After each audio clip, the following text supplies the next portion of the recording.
Como você pensa, entende ou interpreta as reclamações de uma criança?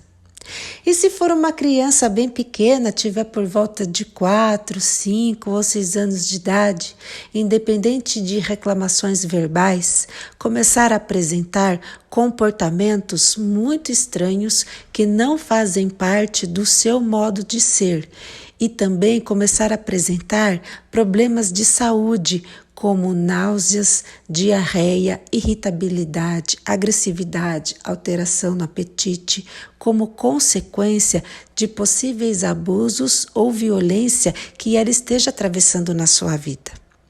Se você ficou interessado, assim como eu, sobre estas questões, eu te convido que você fique comigo nesse vídeo até o final, para que eu possa te apresentar as minhas considerações a respeito desses conflitos que não raro nos deparamos no nosso dia a dia, na nossa vida, nas nossas relações familiares. Portanto, então, após a vinheta, nos debruçaremos sobre este assunto. Fica conosco.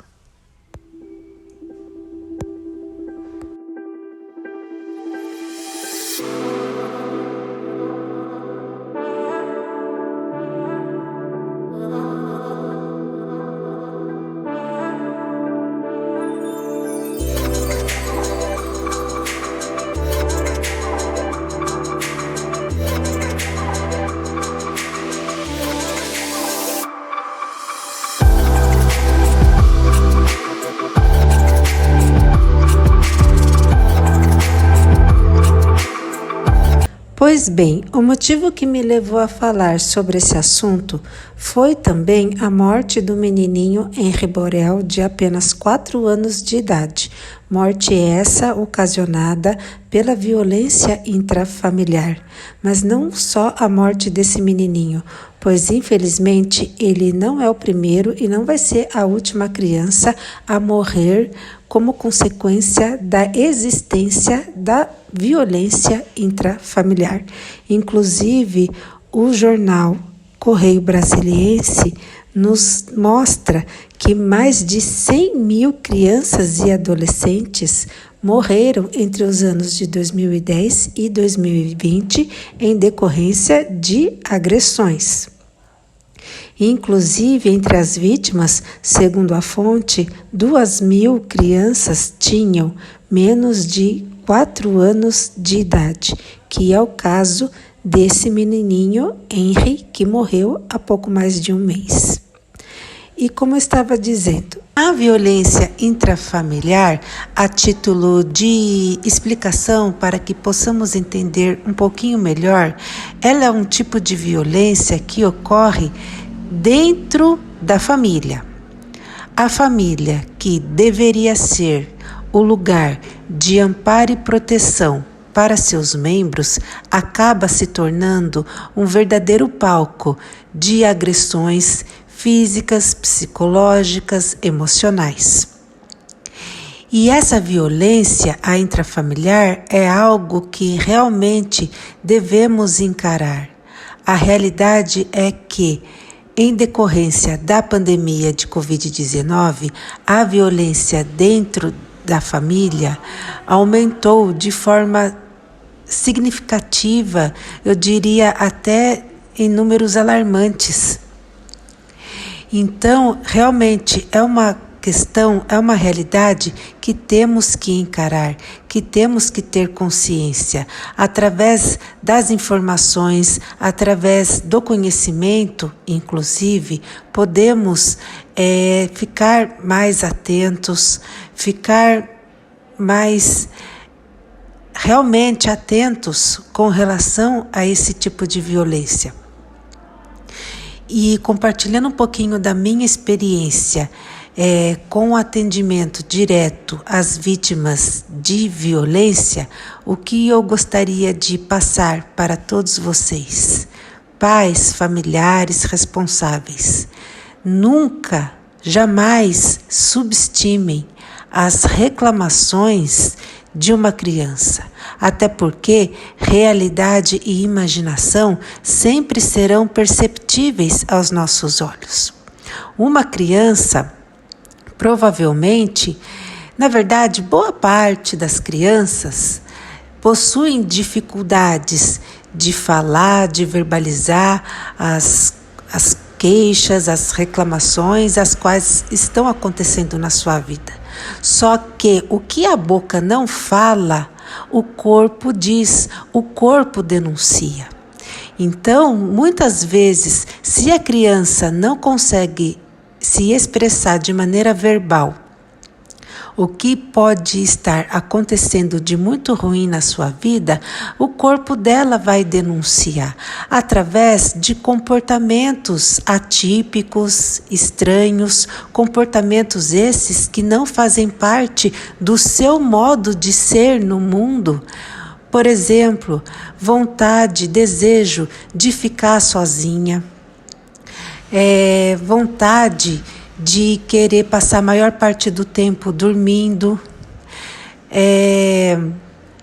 De repente, uma criança que sempre foi comunicativa, sempre foi alegre, de repente essa criança começa a apresentar comportamentos apáticos, de desinteresse, coisas que ela gostava de fazer, de repente ela não faz mais, como conversar com os coleguinhas, ou coisas, atividades em casa que de repente ela sempre gostou de fazer, suas brincadeiras, seus interesses, ela perde, muitos interesses que até então ela gostava de fazer, atividades, andar de bicicleta, coisas parecidas, ela perde o interesse de muitas coisas, alteração de apetite, alteração no sono agitado, muitas vezes ela fica se mexendo, se batendo durante a noite, Isso significa que pode significar muitas coisas, fora os problemas de saúde, que denunciam, inclusive, que a saúde emocional e psicológica não vai bem. Problemas como vômitos, diarreia, dores de cabeça constante. Muitas vezes o responsável pensa que a criança está com algum problema de saúde, algum problema estomacal, vai no médico, faz exames. Nos exames clínicos não vão constar nada, não acusam nada. Então, provavelmente essa criança deve estar sofrendo em decorrência de questões emocionais. Então, a própria saúde orgânica fica realmente debilitada com as questões emocionais, Quando a nossa saúde emocional está abalada e etc., o resto, da nossa saúde também vai desandar.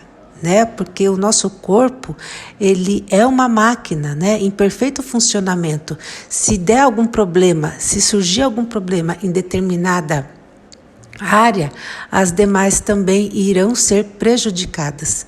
Então é muito importante nós estarmos atentos a todas essas questões que com certeza vão poder nos dizer que algo verdadeiro não está bom, não está de acordo na vida da criança. Demais considerações que podemos fazer a respeito da violência intrafamiliar é também a questão dos cuidadores propriamente ditos, pais, mães ou qualquer outra pessoa, e também a questão da psicopatia, como bem coloca, inclusive, a psiquiatra a doutora Ana Beatriz Barbosa, que nos diz que os psicopatas são pessoas perversas que estão espalhados por todos os lugares, pessoas próximas a nós, inclusive, que podem muito bem estar inseridos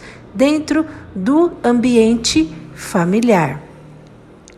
E também a questão dos cuidados propriamente ditos às crianças ou a outras pessoas de qualquer idade em situação de vulnerabilidade, como também nos bem coloca a psicanalista a doutora Cássia Rodrigues. Ela nos explica que a maternidade não é algo instintivo, mas vem de uma decisão, Tanto que, se não fosse assim, nós não saberíamos de crianças abandonadas. Todos os dias a gente fica sabendo de uma notícia de que crianças foram abandonadas em diversos lugares, no portão de casas, muitas vezes até na lata do lixo, infelizmente. Então, se realmente a maternidade fosse algo instintivo, nós não saberíamos de tantas e tantas e tantas crianças que foram abandonadas por suas mães biológicas.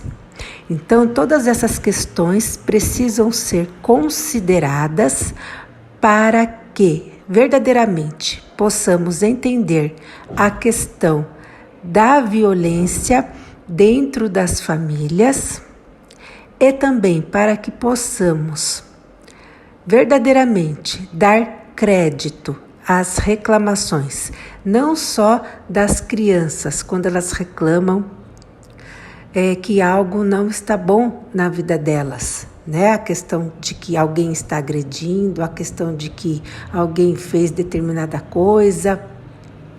Não somente as crianças, mas as pessoas em situação de vulnerabilidade emocional, pessoas sensíveis, como os idosos, por exemplo.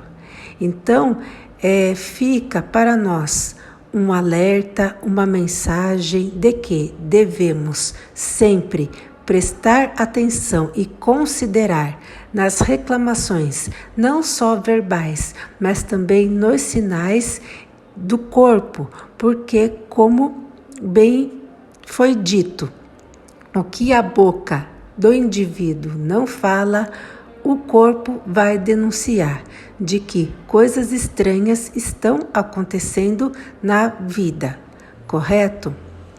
Eu agradeço muito a atenção de todos e se você gostou desse assunto, se você achou importante, interessante, repasse aos seus familiares, compartilhe, deixa seu like, se inscreva no canal caso você não seja inscrito e até o próximo vídeo. Muito obrigada por me ouvir.